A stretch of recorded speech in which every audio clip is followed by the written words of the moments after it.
You don't plan for something like this. You don't ever think that, you know, someone you love is going to die. Yeah, some days I feel like I failed, you know, but I probably haven't, but I feel like I have.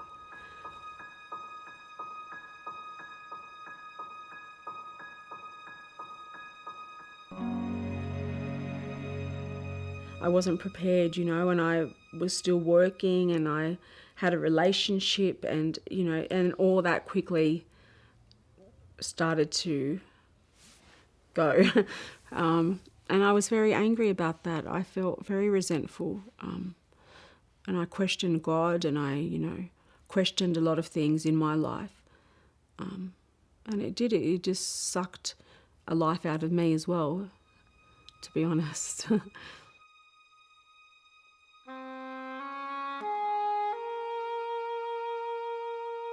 I shower her, wash her hair, wash her body, put the toothpaste on the toothbrush. Yeah. Help her walk. Like she'll lean on me some days, just to even make it into the toilet, you know. She has an oxygen machine that is keeping her breathing at the moment. It takes a lot out of me, physically, mentally, emotionally, spiritually. Yeah, it kills me. Yeah, some days are very hard.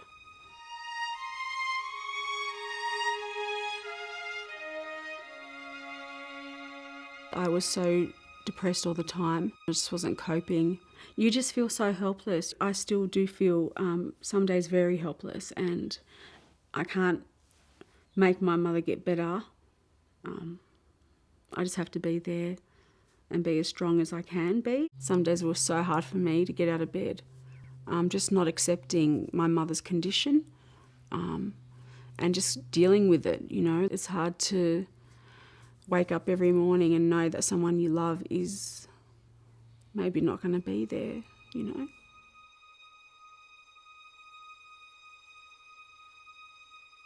Acceptance is massive.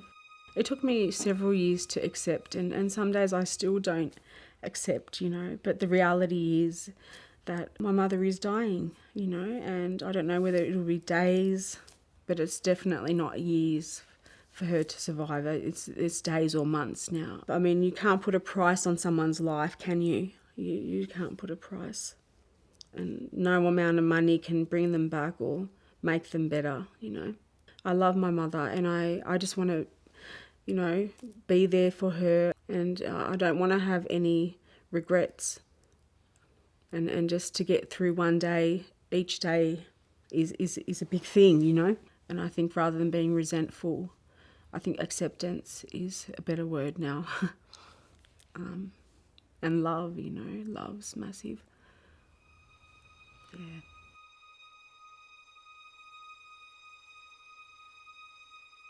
She's still my mother.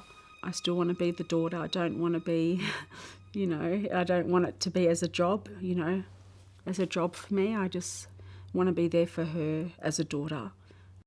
A lot of self-care, I think, is very important now. Looking back on where I was, you know, to be able to sit and cry and talk, I think is also very important. To have a release. I would love to have a carer.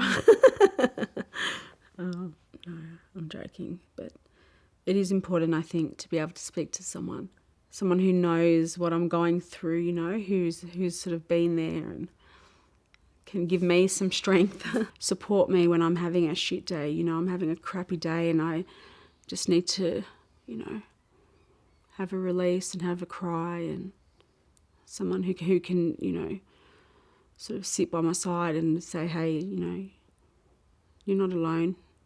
That would be awesome for me, I think, yeah.